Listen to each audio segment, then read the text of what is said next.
Marami pong pasahero na perwisyo sa malawakang tigil pasada ng mga tsuper ng FEDJADAP sa Maynila bilang protesta laban sa pangungutong umano ng matiwaling traffic enforcer. May ulat on the spot si Jay Sabale. Jay?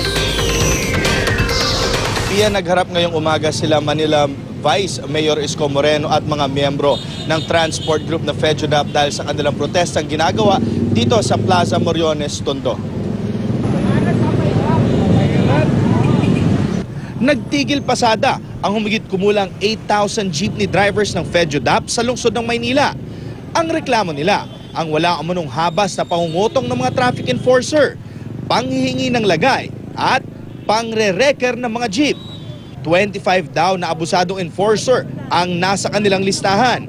Git ni Moreno, simula ng paigtingin nila ang programa na magpapaluwang sa traffic ng lungsod ay nasa 40 na ang napatatanggal nila sa serbisyo na umabuso sa kanilang tungkulin. Bagamat ang tamang sinasabi, iba na ngayon. Dapat ayusin na. Sana nga, iba na ngayon. Paanong iba na ngayon? Hindi naman tumitigil ang kotong sa amin ng mga enforcer nila. Siguro nasanay lang sila sa 2 dekada na wala sila nakikitang sumisita o seryoso na bigyan ng atensyon ang trapiko sa lungsod. Mabigat po ang bilin ni Pangulong Mayor Erap ipatupad ng maigi ang batas trapiko. Hindi rin daw magiging maluwang ang kapulisan sa mga kabaro nilang umaabuso. Kung may mga ganong accusation, meron naman pong specific na office para ihain yung reklamo nila. Dama naman ng mga pasahero ang ginawang tigil pasada. Sina Lolo Modesto at Aurora Sebastian, mga tendero sa Divisoria, sumakay ng jeep mula Paho, Caloocan, pero binaba sila ng jeep sa Maria Quezon. Kaya maglalakad na lang daw sila papuntang Divisoria. Nahihirapan mo ba kayo sumakay? Ito nga eh. Mahirap nga eh. Pagod na nga kami. Oo. Gaano kalayo naman nilakad nyo?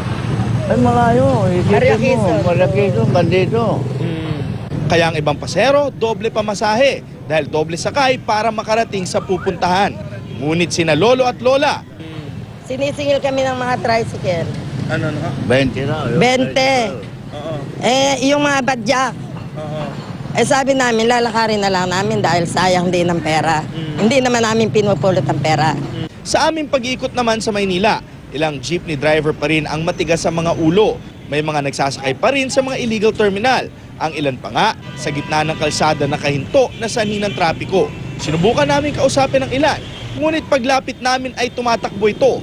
Ngunit sinwerte rin kami at may nagpa-interview rin. Ano pagkakaintindi nyo? Ano ibig sabihin nun para sa inyo pag sinabing illegal terminal? Ay, pag illegal terminal, kailangan, pagsakay mo, alis ka kagad. Kapag terminal, talaga may huli, mahalo ang multa nun eh.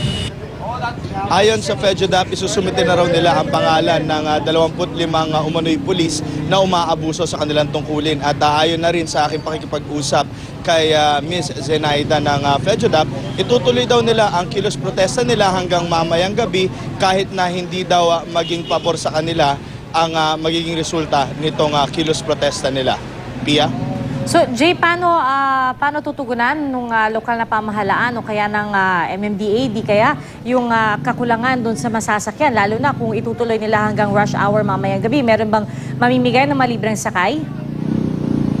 Pia, sa ngayon yan ang hindi pa malinaw, no? Dahil tinanong ko dyan kanina si Vice Mayor Isko, ang sinabi niya sa akin, hindi naman daw talaga apektado ng malaki yung ating mga pasero. Meaning, meron pa rin naman daw mga jeepney drivers na bumabiyahe at meron din naman daw mga alternative na pedicabs nga.